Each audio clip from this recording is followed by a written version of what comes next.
NASCAR has some explaining to do after Kyle Larson absolutely dominated last weekend. Weren't the drivers supposed to have a hard time with the new and improved tire wear at Bristol? A top NASCAR administrator leaked that they were baffled as to why tires wore less in last weekend's Cup race at Bristol than they did in March. This left fans frustrated. Is the sport we once loved changing due to the heavy involvement of the French family and the ongoing search for entertainment? Kyle Larson led 462 of 500 laps to win last Saturday's race at Bristol Motor Speedway by 7 seconds.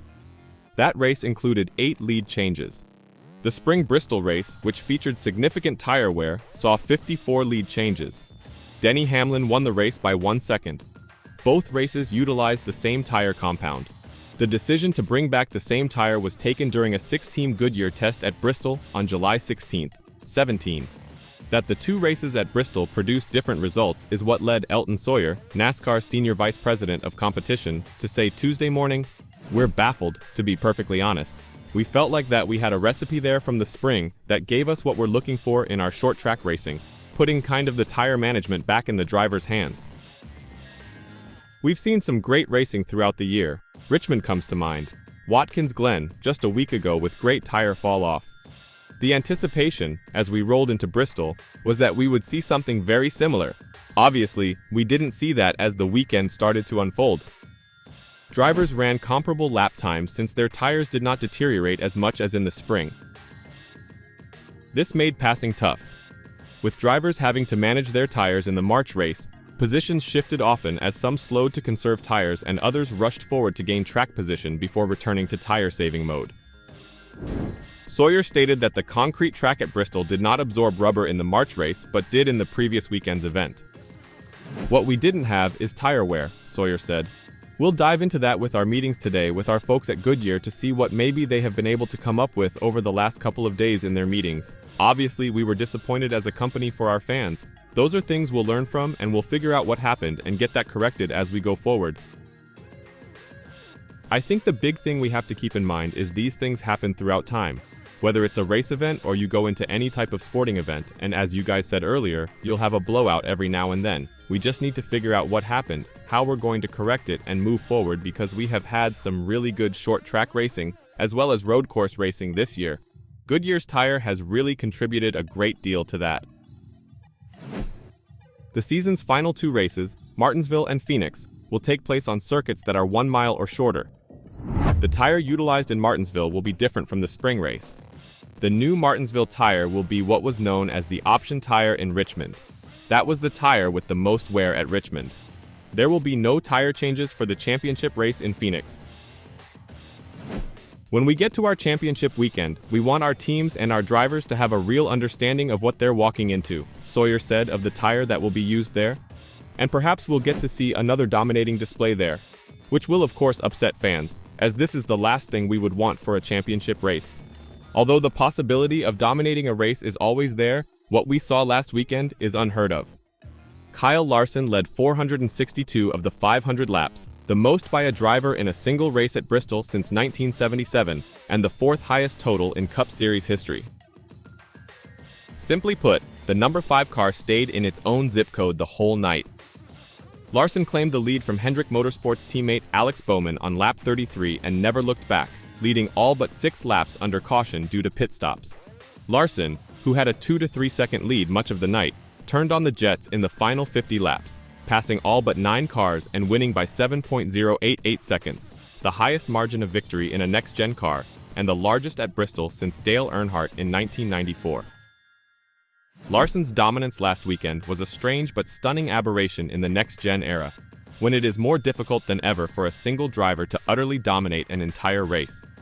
Only one of the 100 next-gen races previous to Bristol saw a single driver lead for more than 75% of the time. That happened at New Hampshire Motor Speedway in July, when Martin Truex Jr. led 254 of the 301 laps on his way to his most recent Cup victory. Meanwhile, in 2021, the final season of the Gen 6 car, there were 5 races in which one driver led for more than 75% of the time. Larson drove in 4 of them, winning 3. Whether it's an increase in cautions, an increase in late cautions, increasing passing difficulty, or the Cup field's equalization in terms of lap time, team resources, or driver quality, The beatdowns of 5 years ago are becoming less common. Individuals can decide whether this is a good or negative thing, but the sophisticated data from Bristol demonstrates how fair the field has become. It also demonstrates how impenetrable Larson was that night. Sure, this data only includes average speed in the final 50 laps of the race, but the margin between Larson and second fastest Bubba Wallace is nearly as great as the distance between Wallace and 12th the fastest Christopher Bell. It's insane to have a single car that far ahead, while the 2nd through 12th cars are separated by fractions of seconds. Larson not only controlled the last 470 laps of the race, but he did not face a credible threat from anybody entire night. There was never a time where another motorist was quicker but slowed by pure air. When it was time to end the race, Larson hugged and kissed the entire field farewell. Meanwhile, removing the num5 car from the mix demonstrates why no one else has been able to control a race from start to finish like Larson in the next generation vehicle. If Larson's car experienced a catastrophic mechanical failure during the pace laps, who would have had the quickest car? It's tough to discern when 2nd through 12th place are running lap times very next to each other with no separation, which is why there wasn't as much jockeying for position from second to last throughout the night as there may have been. Truex ran in the top 5 for the first 300 laps, then sped on pit road, dropping to 24th and remaining there for the rest of the race. A track position flip suddenly transformed a top 5 vehicle into a jalopy.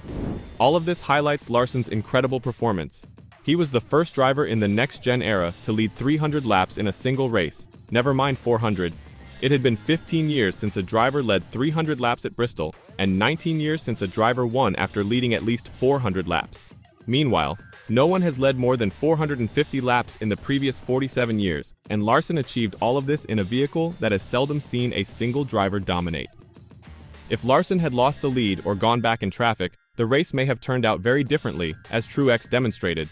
But Larson and crew chief Cliff Daniels drove a faultless race, and the number 5 pit crew completed every pit stop flawlessly to keep that from occurring. The end outcome was a complete beatdown, one that Thunder Valley may never witness again. And with tires not wearing as much as they did in the spring, cars were posting comparable lap times, making passing difficult. Everybody except Larson, who clearly had a car to beat all night. However, the supporters did not want to watch Larson wipe the field with ease. According to Jeff Gluck of The Athletic's excellent race survey, just 27.2% of fans appreciated Saturday's race. Larson believes the NASCAR fan base is the problem. Lead 450 laps but have 2 overtime restarts and lose, and I guarantee the percentage is flip-flopped, Larson wrote on Monday. That's our fan base. What were your thoughts on the race? Is it something NASCAR can do anything about? Or is this the product of NASCAR trying to change it all up every now and then? Let me know your thoughts in the comments down below.